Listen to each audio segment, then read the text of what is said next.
Olá pessoal, tudo bem com vocês? Então aqui continuando o nosso mini curso de manutenção de computadores, né? A gente viu a parte da arquitetura, eu expliquei cada componente, cada funcionamento genérico de um determinado computador. Agora a gente vai conhecer um pouco sobre os componentes do computador, né? Aqueles componentes principais que a gente necessariamente precisa. Então o primeiro deles, né? É a própria BIOS. A BIOS ela é um sistema básico de entrada e saída que ele é executado primeiramente antes do sistema operacional. E qual é a função da BIOS? A função da BIOS ela é recheada de várias funções, mas as principais elas se destacam na verificação de funcionalidade de componentes. O que isso quer dizer?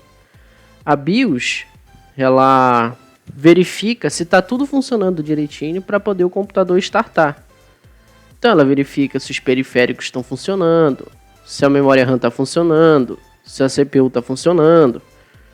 Então existe uma verificação na inicialização desse sistema desse computador, para que depois, né, de ser feita a verificação, o computador prossiga com a sua inicialização normal. Por que tem que ser feita a verificação? Bem, a BIOS ela é como se fosse, eu poderia chamar também a BIOS de uma interface de segurança também, porque ela não permite que o computador ligue quando tiver alguma coisa errada acontecendo lá dentro.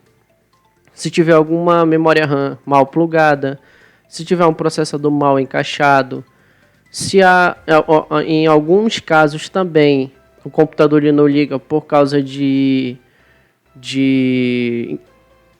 mau fornecimento de energia, né? Um baixo fornecimento de energia ou oscilação de fornecimento de energia.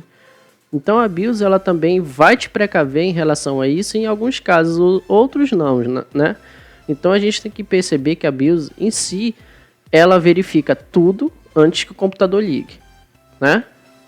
Aí a gente cai nesse dilema. O que é exatamente a BIOS?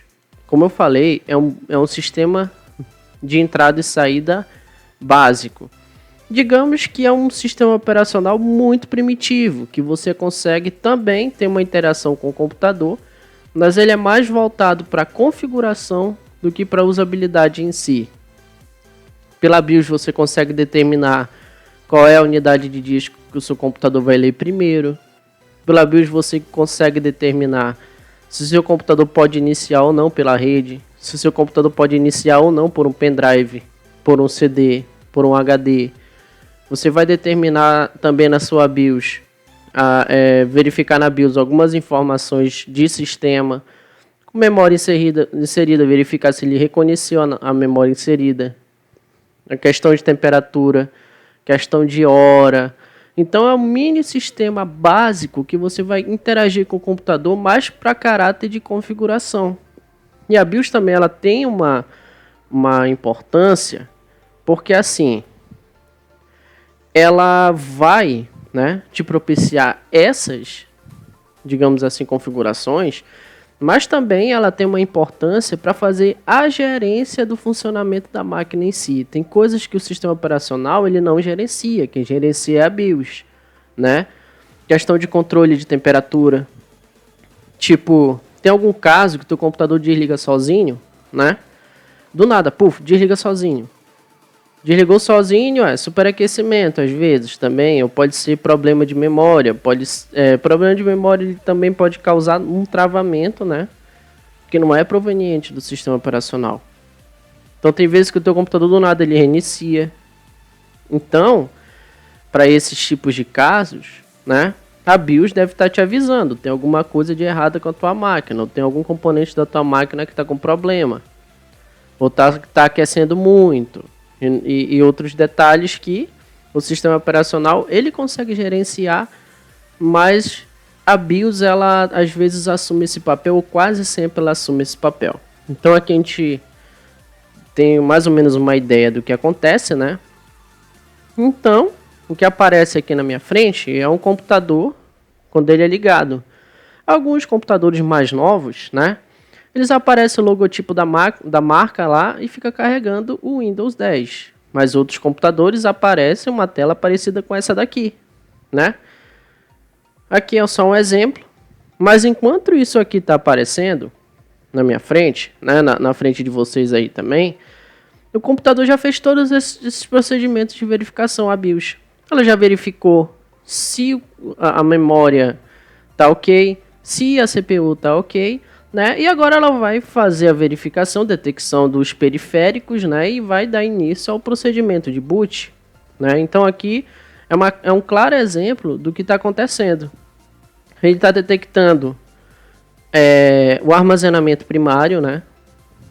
O armazenamento secundário. Ele está detectando algumas unidades removíveis também.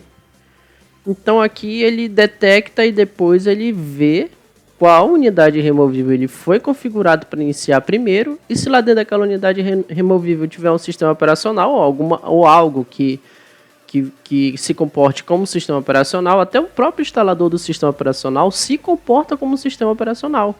Ele só vai procurar alguma coisa para ele se inicializar. Então aqui a BIOS está fazendo isso, ela está verificando, né, um disco de inicialização, algum armazenamento de inicialização, para que seja, né, executado esse procedimento e a pessoa consiga ter essa interação com o computador, que é o software, né, que você vai utilizar.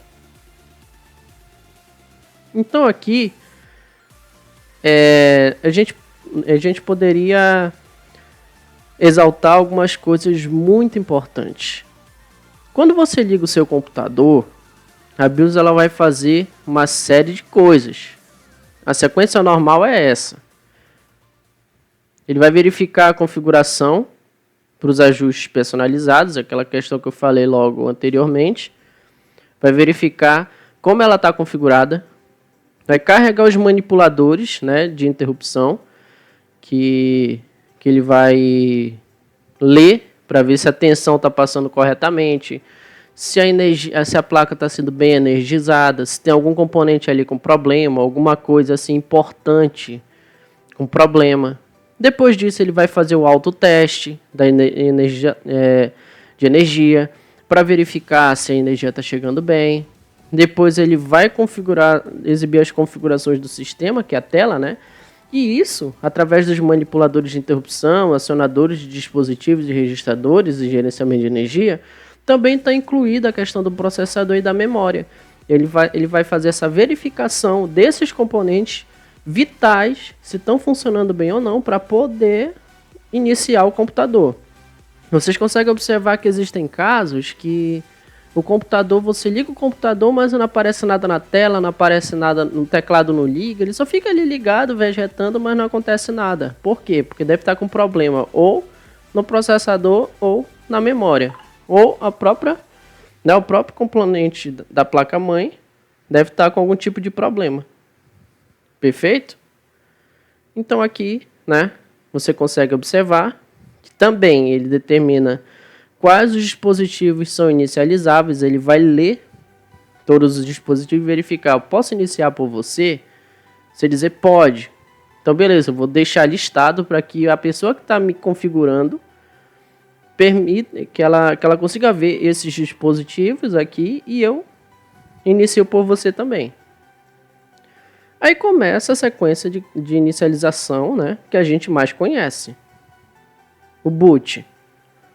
Ele vai ler alguma coisa, algum dispositivo de armazenamento para que ele faça essa inicialização.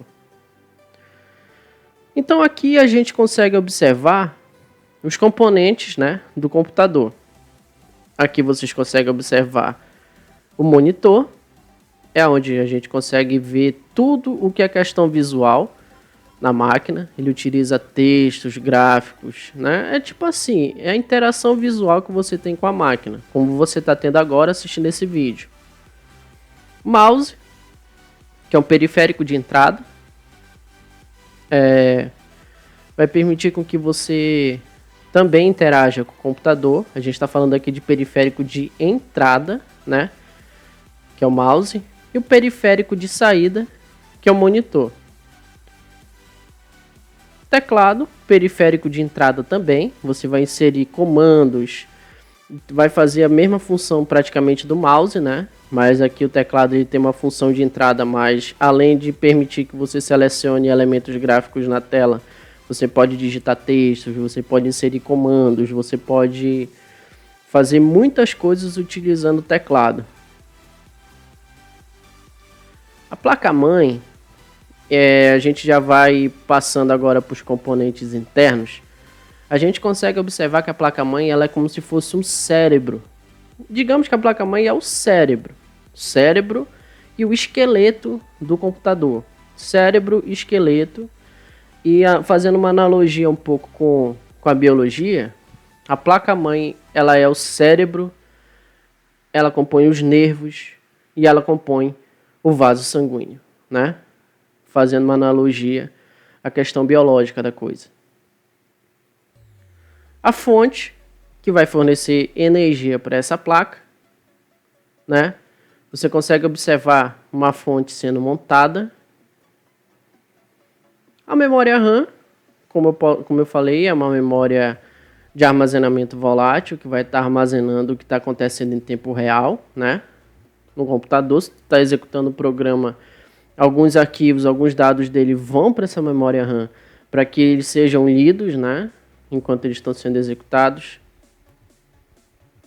A CPU, que eu posso chamar de coração do computador. A CPU ela é o coração do computador, fazendo uma analogia à questão biológica. Quando a CPU está com problema, o computador em si, todos os procedimentos, armazenamento, recepção de dados, muitas outras coisas se tornam atividades um pouco mais lentas ou o computador às vezes não te responde bem. Quando você está notando que o computador está muito lento, possa ser que tenha superaquecimento na CPU, algum problema, né, com a CPU, com o processador, né, e é um caso a ser pensado. Então aqui vocês estão conhecendo a questão da importância desse componente aqui, a CPU. A CPU ela é importante por quê? Porque sem ela não processa-se nada, não há interação. O processador ele vai receber as informações e te emitir uma resposta. Então aqui vocês estão observando claramente que a CPU ela precisa, além, né, da pasta térmica que a gente está botando aqui, para que ela mantenha uma temperatura boa, ela precisa de um cooler, de dissipador, porque por ser um componente usado todo o tempo, o CPU não descansa um segundo quando o computador está ligado. Se a CPU parar por 1 milésimo de segundo, a funcionalidade inteira do sistema fica comprometida. Então é um componente que não para de funcionar. Até mesmo a memória RAM, ela não para de funcionar também. As placas de extensão, que a gente conhece como placa de som, placa de vídeo, algumas já vêm integradas, né, na placa-mãe, outras vêm como extensão. Por que as placas de extensão a gente pode chamar como componente? Porque você às vezes compra um computador que vem com uma placa de vídeo integrada, mas você precisa jogar aquele game que exige uma capacidade de processamento gráfico melhor. E muitas dessas placas-mãe dispõem de slots, né, onde você vai colocando placa de som, placa de vídeo, para que melhore ainda mais a experiência, né, com o uso do computador. Existem também placas de rede, Wi-Fi, por exemplo. Tem placas que possuem extensão, né, placas-mães que possuem extensão para serem adicionadas placas tanto de vídeo, como de som, como de Wi-Fi, como de muitas outras, né? E isso vai propiciar com que você se familiarize melhor ou tenha uma usabilidade melhor no seu computador. Então aqui a placa de vídeo, né? Ela é responsável. Tudo que tu pode ver na tela, tudo o que é tudo de gráfico que é produzido pelo computador, ele vai ser processado pela memória de vídeo. O processador vai enviar essas informações para a memória de vídeo e essa memória de vídeo vai converter essas informações em dados gráficos que vão ser exibidos em tela para que você consiga ver o que de fato está acontecendo no seu computador através, né, da visão gráfica. Então, a placa de vídeo ela tem uma função muito importante. Convenhamos que existem algumas pessoas que consigam usar um computador, né, sem placa de vídeo. É possível, por quê? Porque o computador vai continuar funcionando. A placa de vídeo ela vai te permitir ver elementos em tela. Mas se, por exemplo, você liga o computador e não vê nada na tela, mas mesmo assim o computador está lá processando, fazendo muitas coisas, você já pode dizer, ó, minha placa de vídeo está com problema, meu monitor está com problema, meu cabo VGA, ou HDMI, ou DisplayPort está com algum tipo de problema. Então, a placa de vídeo ela é um componente importante, sim, mas o computador em si ele não tem essa placa como componente importante. Por quê? Porque ela não impacta em nada a funcionalidade primária de um computador. Ela só é um dispositivo de saída. Placa de som é a mesma coisa também da placa de vídeo. Ele vai receber informações do processador para que ele emita em caráter de som, né? Os sons que você ouve no seu computador também são informações enviadas pela CPU para essa placa, que ela processa essas informações e converte em saídas de som. Do mesmo modo, também com a placa de vídeo, a placa de som ela não é um componente vital do sistema, sendo que você consegue usar o computador, né, sem que ela esteja lá. Agora, se você precisa ouvir sons quando usa o computador, né, e esse componente é necessário para que você consiga usar o computador da forma como você quer.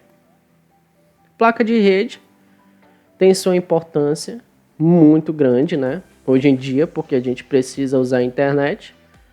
Mas também, como falado anteriormente, assim como a placa de som, placa de vídeo, a placa de rede também ela não é essencial para que o computador funcione. Quer dizer o quê? Se o computador não tiver nenhuma placa de rede, ele vai ligar normal. Por quê? Porque o funcionamento primário dele não vai ser afetado, por se tratar de dispositivo também de entrada e saída, mas não de um dispositivo importante para que o computador trabalhe. Unidades de disco, né?